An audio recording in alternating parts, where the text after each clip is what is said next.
Hi, everyone. Welcome back to 20somethings TV. Thank you for joining us, Jake, Michael, Brandon, and Elvis, in this next segment where we're going to discuss a few topics that we find of interest, and I hope you guys do as well. Let's get started. With the first question that I have for everyone today is: does anybody like Mountain Dew? No, neither do I.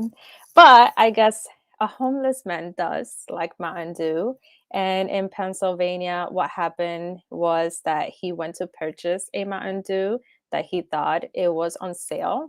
But the sale was if you buy two for $3, and he just wanted to buy one. So he was short on 43 cents because he thought one Mountain Dew cost $1.50, which probably makes sense if you say two are for $3. But that was not the case for when he went to pay for it. He ended up being short 43 cents, and the cashier was not happy about that and ended up calling the police on him. And he is set to go to jail for about 7 years for 43 cents. What do you guys think in terms of that situation? I work at a grocery store. Probably one of the biggest issues customers have is always with sales. If someone's short less than $1, I just tell them just to take it. I don't care. No one's gonna yell at me for 47 cents, and if they do, that's not worth sending a man to jail for 7 years for less than $1. That's literally insane. Like, how can you justify that in anywhere in the world? How could anyone ever justify something like that? That's horrendous. I agree. I think 43 cents, I mean, what difference is that really going to make? I mean, I understand if you care so much about your job and you're going to be 43 cents short. I don't think that's still going to make a difference. But what made it even worse for this homeless man was that he had two previous theft convictions, which he had already paid for in a sense. But this being his third, is going to cause him to face up to 7 years in jail. Um, do you guys think that that's kind of a fair system that we have going on in terms of being going to jail for being the third strike for something that's 43 cents? That's not even that big of a deal, if you ask me. I'm not saying that this is correct or what was done is right, but I have a lot of trouble believing that they would send someone to jail for that long just off of 40 something cents. They had to maybe be, I don't know, and again, not saying it's right, but maybe looking at this man's past and saying, oh, look, he did it twice. Maybe he'll do it again, blah, blah, blah, blah, blah, which I don't think is fair, especially if you've served your time already. But they could not have justified 7 years over that little. That's an honest mistake. Any one of us could have done that. I'd like to know why this gentleman was treated differently than anyone else, because I know for a fact that I have mistakenly walked out of places without paying things for before. And granted, I'll go back in and make it right, but no one's ever chasing me down. Why do you think that happened? I don't know. It's interesting. It's really odd and not really fair. Yeah, I agree. I don't think 7 years is at all acceptable for something that was less than $1, because there's people that get like rape charges and only serve 3.5 or something like that. And just because you got your third strike law in Pennsylvania, that doesn't mean that it justifies a nonviolent act. I'm not trying to say what he did was wrong or right, but like, to be honest, if it's a homeless man and it's just 43 cents, I feel like that clerk should just have a generosity, a change of heart, because that was actually kind of like sad. 7 years is excessive, but I feel like any time is a little excessive for that little of a crime. Yeah, I agree. I think about exactly what you guys said. I was reading that it says that he's 38, so 38 and having three, is it?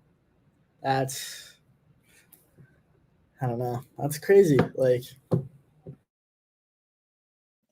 Yeah, that's definitely very unfortunate. And even though he has a record past previous histories, I still think that is too much in terms of that being his third strike when most likely it was just a mistake because he misunderstood the ad for the drink being on sale. And like you said, Michael, that can happen to anybody. You can be short changed and not even notice until after if the cashier would say something to you.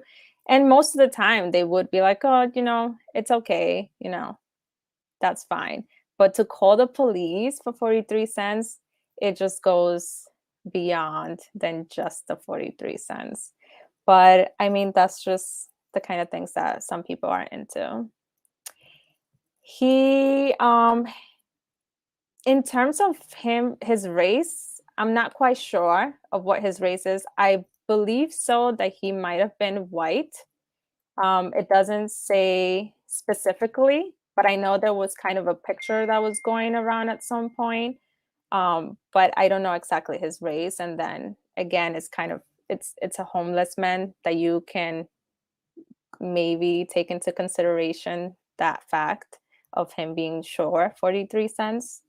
Um, but yeah, I mean, again, this is just unfortunately. And moving on to our next topic, that's also unfortunate with the things that are going on in our society, is the recent cases. Well, it's been going on for a little bit, but it's the recent cases of uh, the drownings that has happened in Narragansett Bay. And we can show a clip for you guys to get a little bit of an idea of what has been happening. Girl in Rhode Island was the married father of a young son. His body and the girl's body were recovered off Warwick. The girl swept off a sandbar, and the 35-year-old man was a stranger who lost his life trying to save her. And as you guys can see, that's just a brief of two out of many situations that has happened in Narragansett Bay within the past year. And it's just a very sad situation in the case of this young girl who fell into the Narragansett Bay from a sandbar. And this great Samaritan who went in there trying to save her ended up losing his life as well. What do you guys think in terms of Narragansett Bay, and does it have enough warning signs? Does it let people actually know that it is that dangerous? And how many more times does something like this needs to happen in order for something to change there?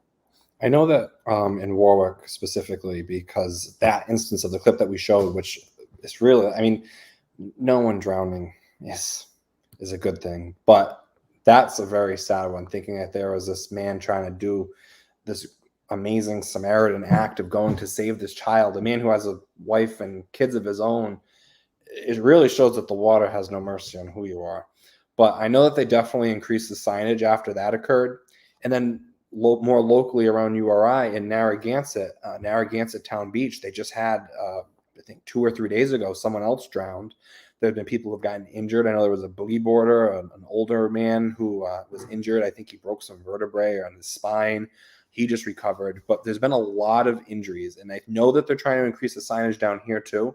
But there has to be something more that can be done other than just the signage, because, I mean, the water is the water, and we know how it works. People obviously either think that it's not as bad as it actually is, or maybe if we put, I don't want to say lifeguards in place, because you shouldn't have to have lifeguards 24 hours a day. If you go past a certain point, it is at your own risk, but it's just tragic, and we shouldn't be having these tragedies that are local. Someone did comment that they've added rescue stations where the life preservers that can be thrown into the ocean. That's smart. That's definitely another option. But on top of that and signage, anyone else have any thoughts? I I think, wonder. Oh no, go ahead. go ahead, Jake. I wonder if maybe since the last year, last summer, because of the pandemic, less people were at the beach. And now this year that more people have started going back out, they've kind of lowered their guard a bit, maybe. I feel like during the summer when things started dying down, people may have gotten a bit forgetful just at like what the beach can be like, especially with sandbars and like rip currents and stuff like that. Another thing, if some of these drownings have been happening more recently, like within the last like couple of weeks, I know that like lifeguards aren't really at the beach as much once the summer season ends, and like the beaches are it's obviously like public property, anyone can go on them, but lifeguards aren't on duty and no one's really keeping an eye out. So when people are kind of going off season, even though it's still like hot out, like it's been pretty hot all of September, so people have still been going to the beaches probably. So it's probably a mix of people's guards being down and then just people also going when there aren't any lifeguards on duty. Do you think something is, I know this is not a very realistic option, but something as simple as maybe just educating people more? I don't know how you do that, maybe through school, maybe through a community town setting, but since we're in Rhode Island, this is the ocean state, we have a lot of bay here. There's many areas where in many towns that there's water. Maybe education would be something that would help starting from a young age. I agree. I think that's something that can be very helpful, especially for kids that are schooled age. They have the capacity to understand certain things, and this can definitely be one in terms of like, hey, like, when we go to the beach, you need to stay over here or whatever the case is, so that they are aware of where they live, like you say, Michael, because this is the ocean state, so we are surrounded by water and people like going to the beach, and sometimes the parents might remind their kids to stay within reach and within eyesight, but still things happen and we need to know. Like one of the comments that we had, which is also that the signs are only in English. We have a large variety of different populations that live in Rhode Island. And I know, for example, like Spanish it's kind of like a second main language here. And that will be helpful to have it in a different language as well. I mean, we can't have all the languages, but at least another language that is much familiar around our population might help even bring broader the population that's going to understand the danger signs when everybody might not be able to understand it, but also creating some sort of system like how we have those robocalls sometimes, or text that's sent out that says, oh, warning, flooding in in observation or something like that, and they can send something out for especially in the summer, like beware of these beaches, like which ones are safe, which ones are not at the moment, just so that everyone can have some sort of idea more than just looking at a sign and maybe missing it. Yeah, I completely agree. I think like I remember early end of August, early September, when like there was that big hurricane that was supposed to hit us. For like literally like the entire day before, it was nothing but emergency alerts on my phone saying find flood warnings, hurricane warnings, div- um, and it would be like a destruction of property and all that jazz. I feel like something like that, because we know the effects of the water, and I feel like we would be able to be like, hey, by the way, send it like maybe not in the same way that the hurricane was, that was very loud, but maybe like a text to like Rhode Island, is like, hey, rip currents, gotta keep your eyes out when you're in the water, stuff like that. Any like little thing can help. And like in terms of sign, you could probably have like one big giant sign at the entrance of the beach or at a couple entrances, and then on that sign in a bunch of different languages, warning people about rip current statements and all the other kind of stuff. I wish I knew. Oh, sorry. I wish I knew when I was young. When I was really young, I drowned, and it was scary, and I didn't even know that it was happening. And that's such a good call. Like I saw a 15-year-old boy and an 11-year-old girl, and I think that, yeah, maybe if they were taught in school something, who knows? So, yeah. Sorry to hear that. But I would definitely say, like, know yourself. Because personally, when I went to the beach last summer, I got pulled in by this huge wave and I ended up falling and getting like a sun or a sand burn on my like lower stomach area. And it really hurt. Like, I was bleeding and stuff. So, like, I would definitely say, like, know yourself, especially for like the older crowd. If you know you can't like swim to far distances and like things like that, then don't, you know what I mean, don't force yourself, because the water has a life and a mind of its own. So definitely just watch out. I agree. Thank you guys for sharing. And moving on to our next topic, that's going to talk a little bit more about like having some boundaries and like you just mentioned, Elvis, kind of knowing yourself and your limits in a way. We'll discuss about the incident that recently happened about the allegations with Chris Cuomo and the sexual harassment allegations against him that were presented by his former boss for like that she was his boss for like 2 decades, and I guess on her last days he decided to sexually harass her by grabbing onto her behind and saying, I can do this now because you're no longer my boss. I mean, that's kind of pretty straightforward of his part, but then did not end up so well years after, as we can see, as she is now bringing that up against him. What are you guys' thoughts with Chris Cuomo? I think a lot of things are just coming to the light right now. I would say entering in this age of Aquarius, a lot of truth is coming out. A lot of people are revealing what they've been holding in deep inside, and I feel like since the allegations are coming out and what happened to his brother, which was the former governor of New York, and the allegations that he went through, I feel like I wouldn't be surprised if these allegations towards Chris Cuomo is true. Somebody that supposedly is supposed to report our news for the nation is doing these things against, you know, his former boss. Like, it's so wrong to like just like nitpick that in her face. Like, I'm no longer like under you, I'm above you. That's just so shameful. That's like, it's so wrong.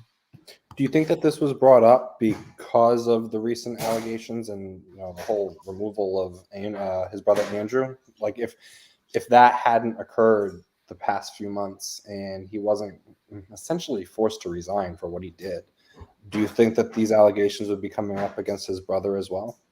I think it was definitely a motivation. I feel like anyone who's been assaulted and is fearful of speaking up is something that they hold deep inside, and it's always in the back of their brain.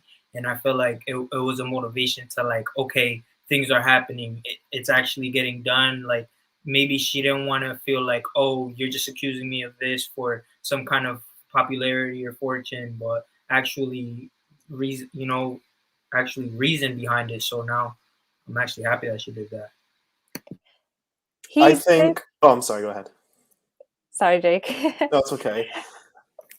I think it's always hard and very, very scary for a woman to come forward with any sort of sexual assault allegations, no matter who did it.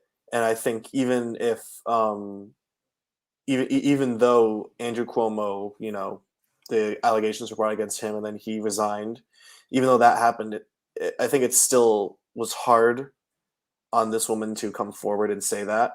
I think maybe it helped, but I feel like regardless of whether whatever happened to Andrew Cuomo, I think it's possible that at some point this would have come to light. Another thing to take into consideration is that Chris did send out an apology email to her husband, not to her, which I think is quite weird. But still, it doesn't like really like make a huge difference because it's like, why would you send that to her husband and not her herself? Um, I think it's in general, it's just hard for a woman to come forward with this kind of stuff. That's why these things happen 10, 15 years after the fact because it's scary because this is a male dominated world, and when a woman has such an allegation to present, it can really be scary, and it can ruin careers if people don't believe them, and it's really scary things, and it's just really bad. And yeah, it is sexist. I completely agree, Amelia. It's really bad. It's completely sexist. I think he should have sent the email to her. I think he should have apologized to her, not the husband. And I'm also surprised that this isn't even bigger news. I heard about this, and it's kind of been swept under the rug, so to speak. And I'm surprised it's not bigger news considering what happened with Andrew Cuomo, how big that was, and how this is like, CNN and all that stuff. He did kind of try to derive the topic a little bit by using the example of, I guess, another celebrity that was undergoing the same situation. And I feel like that was, like a reporter part of him that is trying to take the cameras away from him and be like, hey, like, this other person, like the same situation happened to this other celebrity, and trying to take the eyes from him so that he doesn't end up looking worse, which in my opinion is it does, because he's, even though he's saying that he was sorry and that he apologized, like you said, he didn't do it directly to her, and that's just very disrespectful. At the end of the day, it doesn't matter how long ago that was, it was just disrespectful. In that note, does anybody else have anything to say in regards to the people who do our news and the people that we watch on TV that end up kind of disappointing us one way or another? All I know is that we just talked about 3 very depressing topics. I just realized that we really did not touch upon anything good this week. That is true, but at the end of the day, this is something that it's, unfortunately, it's life, and this is what a lot of people end up having to go through. Sometimes it's not fair, sometimes it's unfortunate, and like in these cases that we reviewed today, it's just been very unfortunate and sad. But hopefully these kinds of talks that we have about it can bring awareness to other people, for example, to be cautious of Narragansett from now on, or for other people to be more uh, observant of any sexual harassments and be able to speak up as well, even though that is a very difficult thing to do, but it might encourage some to be able to do so as we discuss about it. Well, in that case, I guess this was all we had for today. I hope everyone enjoyed listening to us talking about these topics for today, and hopefully it wasn't so depressing and more informational. And thank you for joining us at 20somethings TV.